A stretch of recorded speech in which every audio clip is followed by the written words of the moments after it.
Sarkozy.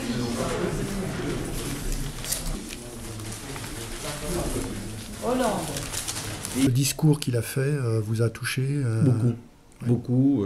J'ai la chance de le connaître. Je connaissais bien Jacques Chirac. J'ai commencé dans la vie politique en même temps que Nicolas. Je le connais. C'est un homme qui a sa manière de faire, quelquefois très commentée, mais qui emprunte une profonde sincérité. Et ce soir, on sentait bien, d'ailleurs, il lisait pas son papier, que c'est lui et son cœur qui parlaient. Et il y avait beaucoup de dignité. Oui, dignité, mais on ne l'a pas senti totalement blessé. On l'a senti très digne, effectivement, presque soulagé aussi, quelque part, non? Je pense que, quel que soit le candidat, le soir du deuxième tour, c'est un moment de soulagement, tellement vous donnez, tellement vous vous engagez, et vous avez besoin de savoir. Et puis on nous avait tellement annoncé de choses, que ce serait un rapport 60-40. Oui, alors justement, le score. Un rapport 51-49, a priori, au moment où on se parle, c'est-à-dire pas une très très grande distance. Et je ne peux m'empêcher de penser que s'il n'avait pas été aussi matraqué à titre humain que ce qu'il a été, peut-être que les choses auraient été différentes. On n'a pas trop l'impression que c'est sa politique qui a été remise en cause. Mais très profondément, l'image que les Français ont eue de lui. Alors certes, les premiers mois ont été difficiles. La première année. La première année avait été difficile, il y a eu trop d'erreurs. Très touché. Je crois qu'il était, vous savez, puis arrive un moment où on peut dire les choses, et maintenant on peut dire les choses. Il était très touché par le départ de sa femme. Très, très, très touché. Et ces premiers jours, ces premières semaines, il faisait tout pour pouvoir la conserver, la conquérir.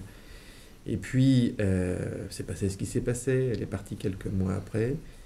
Et ça lui a permis davantage de s'insérer dans la peau du président de la République. Et je pense, mais on verra ce qu'écrit l'histoire, qu'il aurait été un grand président durant ces 5 dernières années. Qu'est-ce que vous souhaitez à François Hollande? Je lui souhaite de réussir. Je lui souhaite de faire attention à ses amis. François Hollande a un entourage qui s'en va de M. Mélenchon à Mme Eva Joly, qui ont des propositions qui sont très loin de la social-démocratie. Et on n'est plus dans un monde où on peut pécher par les excès. On est dans un monde où il faut adapter le pays, lui rendre une compétitivité sur le coût du travail. C'est important, sinon on ne produira plus rien chez nous. Et il faut produire chez nous. Il faut qu'il fasse attention à ça. Nicolas Sarkozy de l'autre, ils espèrent, ils attendent sans doute, comme vous, comme nous, ce résultat. 19h59 minutes 45 secondes, et bien oui, nous y sommes. Voici notre estimation du résultat de la présidentielle en ce 10 mai 2012. C'est François Hollande.